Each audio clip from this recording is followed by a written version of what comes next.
그쵸? 오. 내 스타일이야. 오, 예. 뭔가 그 에뛰드 하우스의 모델을 할 수 있을 것 같아요. 성숙하게 생겼네. 예쁘게 진짜 예쁘다. 리자가 좋구나. 리자. 나도 리자야.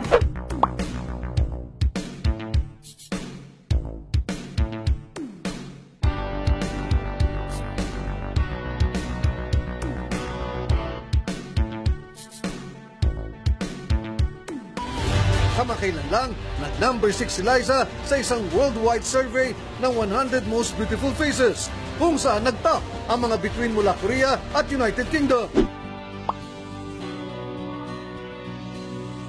Hiling naman ng lead guitarist na si James McVie manood muli ng kanilang concert si Liza Soberano. Una nang umamin si James na nabighani siya kay Liza nang makita niya ito sa ASAP noong isang taon. Yeah, we spoke a couple of weeks ago, and I'm going to text her tonight, so hopefully we'll see each other tomorrow. Liza, if you're watching, then I'll sing to you tomorrow at the show. Gusto mo bang makausap yung yung crush mo nowadays? Liza is on the phone, Liza! Hello? Hi, Liza! Hi, Divay. Nakakaloka! Crush ka ni Piolo Pascual. Saan ang bahay mo, itutumba ka namin. May Enrique Hill ka na, may Piolo Pascual ka pa. Ano yon? Anong problema mo sa amin?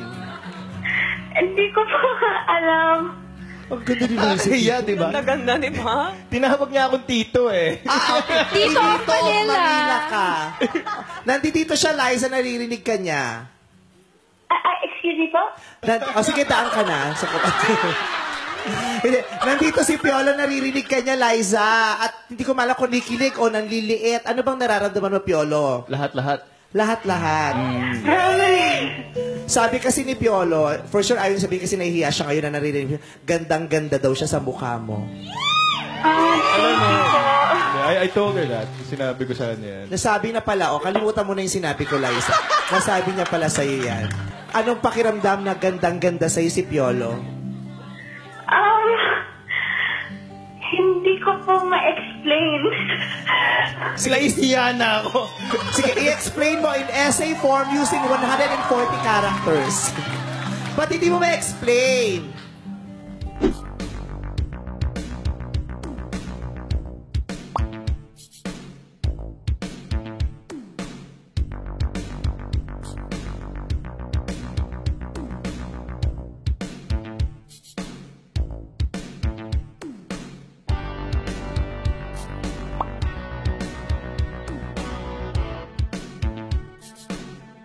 And I went to bed because I was super jet lagged, and I woke up and like there were like 20 articles on how I like Snapchatted this TV show, and apparently I attracted this young actress.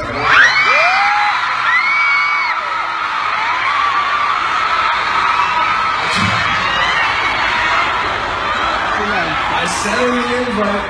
I'm just saying, I sent her the invite. She's busy. She's busy. And I went to bed because I was super jet lagged, and I woke up and like there were like 20 articles on how I like Snapchatted this TV show, and apparently I attracted this young actress.